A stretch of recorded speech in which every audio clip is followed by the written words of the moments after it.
بسم الله الرحمن الرحيم. الرحمن علم القرآن، خلق الإنسان، علمه البيان. الشمس والقمر بحسبان،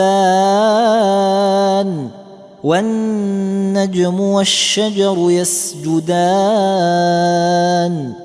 والسماء رفعها ووضع الميزان، ألا تطغوا في الميزان. وأقيموا الوزن بالقسط ولا تخسروا الميزان. والأرض وضعها للأنام،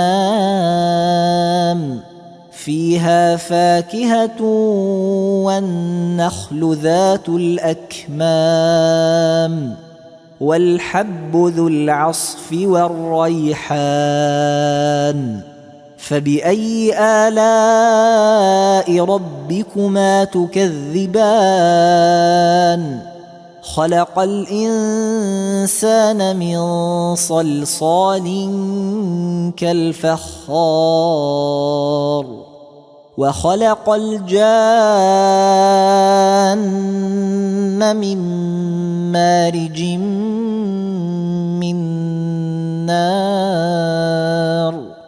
فبأي آلاء ربكما تكذبان؟ رب المشرقين ورب المغربين، فبأي آلاء ربكما تكذبان؟ مرج البحرين يلتقيان، بينهما برزخ لا يبغيان. فبأي آلاء ربكما تكذبان؟ يخرج منهما اللؤلؤ والمرجان. فبأي آلاء ربكما تكذبان؟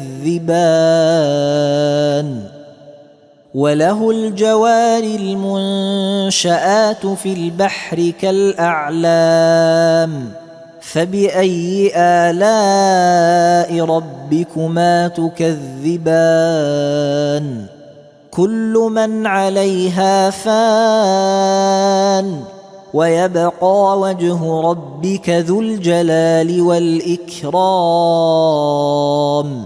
فبأي آلاء ربكما تكذبان؟ يسأله من في السماوات والأرض كل يوم هو في شأن. فبأي آلاء ربكما تكذبان؟ سنفرغ لكم أيها الثقلان. فبأي آلاء ربكما تكذبان؟ يا معشر الجن والإنس إن استطعتم أن تنفذوا من أقطار السماوات والأرض فانفذوا، لا تنفذون إلا بسلطان. فبأي آلاء ربكما تكذبان؟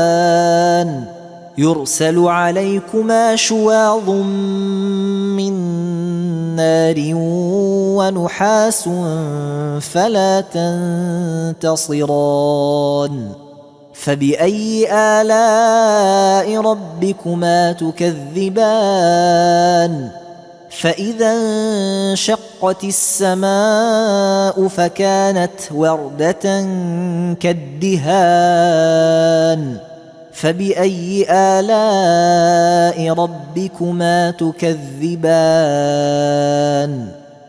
فيومئذ لا يسأل عن ذنبه إنس ولا جان.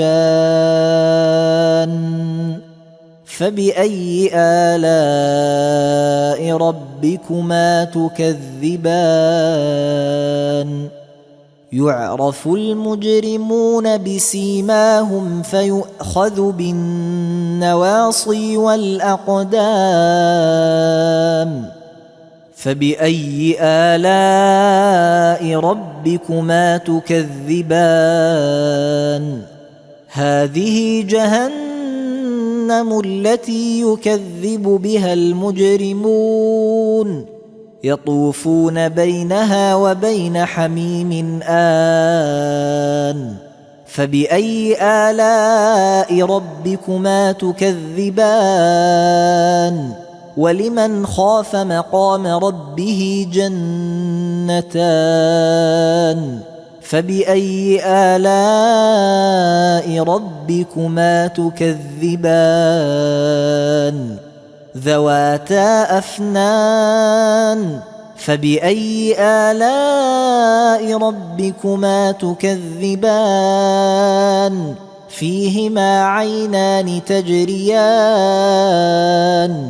فبأي آلاء ربكما تكذبان فيهما من كل فاكهة زوجان فبأي آلاء ربكما تكذبان متكئين على فرش بطائنها من استبرق وجنى الجنتين دان فبأي آلاء ربكما تكذبان فيهن قاصرات الطرف لم يطمثهن إنس قبلهم ولا جان فبأي آلاء ربكما تكذبان كأنهن الياقوت والمرجان فبأي آلاء ربكما تكذبان هل جزاء الإحسان إلا الإحسان فبأي آلاء ربكما تكذبان ومن دونهما جنتان فبأي آلاء ربكما تكذبان مدهامتان فبأي آلاء ربكما تكذبان فيهما عينان نضاختان فبأي آلاء ربكما تكذبان فيهما فاكهة ونخل ورمان فبأي آلاء ربكما تكذبان فيهن خيرات حسان فبأي آلاء ربكما تكذبان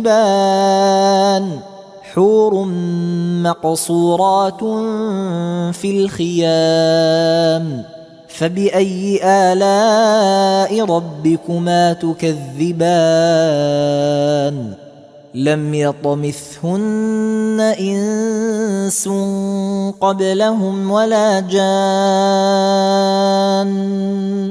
فبأي آلاء ربكما تكذبان متكئين على رفرف خضر وعبقري حسان فبأي آلاء ربكما تكذبان تبارك اسم ربك ذي الجلال والإكرام